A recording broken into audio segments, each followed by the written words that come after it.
হ্যাঁ, যখনই আমাকে খুব চিৎকার করে ডাকে তখনই বুঝতে পারি কিছু একটা ব্লান্ডার করেছে। এই ছোট মানুষটা কিছু একটা ব্লান্ডার করেছে। আজকে কি ব্লান্ডার করেছে, রংটাকে এইখানে ঢুকিয়ে দিয়েছে। এবার আমি এটাকে বার করতে পারছি না, কি করে আমি বার করি এটা কি? উফ, এবার এই দরজাটা লাগাবে কি করে রংটা না বার করলে? সেখানটা তো ঢুকবে না তো। তো আর কোথাও তুই রংটা ইউজ করতে পারলি না, এইখানেই ঢুকিয়ে দিলি। কিন্তু বারই করা যাচ্ছে না তো। আমি এটা চেষ্টা চলবে কতক্ষণ এটা কি বার করা যায়।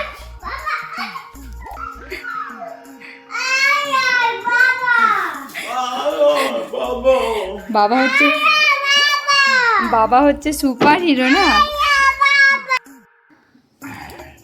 এবার বাবা কি করে বার করে দেখা যাক। বাবা হচ্ছে সুপার হিরো। এই তো সত্যি তো, বাবা তো সুপার হিরো।